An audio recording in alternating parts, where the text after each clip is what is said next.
PM Modi के Lakshadweep visit और उस पर मालदीव के मंत्रियों की आपत्तिजनक टिप्पणी के बाद से भारत का सबसे छोटा केंद्र शासित प्रदेश लगातार सुर्खियों में बना हुआ है। लक्षद्वीप वर्सेस मालदीव्स की लड़ाई भी तूल पकड़ रही है। लक्षद्वीप में इंसान होने के सबूत लगभग 3500 साल पुराने हैं। माना जाता है कि यहाँ बौद्ध धर्म के लोग रहा करते थे। चेरा साम्राज्य का इन द्वीपों पर कंट्रोल था। 661 ईस्वी में शेख ओबैदुल्ला ने यहाँ आकर इस्लाम का प्रचार किया। इसके बाद चोल साम्राज्य, पुर्तगाल और टीपू सुल्तान के शासन के बाद 18वीं शताब्दी से लेकर 1947 तक यहाँ अंग्रेजों का शासन रहा। तत्कालीन गृह मंत्री सरदार वल्लभ भाई पटेल ने लक्षद्वीप के भौगोलिक महत्व को जानते हुए मुदलियार बंधुओं के नेतृत्व में जवानों और शिप्स को यहाँ भेजा। तब पता चला कि पाकिस्तान ने भी अपना युद्धपोत लक्षद्वीप की तरफ भेजा है।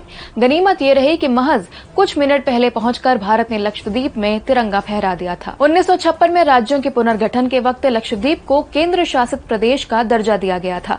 1973 के बाद इसका नाम लक्षद्वीप रखा गया। इससे पहले इसे लक्काद्वीप, मिनिकॉय, अमीन द्वीप कहा जाता था। जहां भारत के अन्य समुद्री किनारों की रेत पीली है, वहीं मालदीव की तरह लक्षद्वीप भारत में इकलौता ऐसा तट है जहां की रेत सफेद है। लक्षद्वीप के मिनिकॉय द्वीप पर बना लाइट हाउस टूरिस्ट्स के लिए मस्ट विजिट स्पॉट है। 162 फीट ऊंचा ये लाइट हाउस ब्रिटिश शासन के दौरान 1885 में बना था। इसे लंदन से लाई गई ईंटों से बनाया गया था। इसके अलावा कवरत्ती द्वीप, बंगारम द्वीप, मोहिद्दन मस्जिद, अगत्ती द्वीप, कदमत द्वीप यहाँ के मेन टूरिस्ट अट्रैक्शंस हैं। वहीं कुछ द्वीप ऐसे भी हैं जहाँ जाने के लिए स्पेशल परमिट लेना पड़ता है। जहाँ मालदीव पूरी तरह टूरिस्ट डेवलप्ड द्वीप है, वहीं लक्षद्वीप में सुविधाएं कम हैं।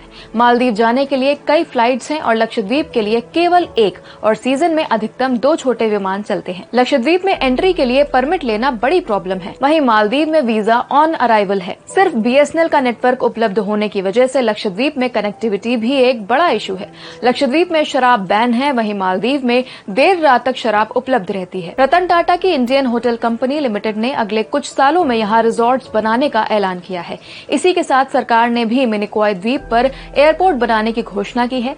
कई और ग्रुप सरकार से लक्षद्वीप में निर्माण के लिए चर्चा कर रहे हैं।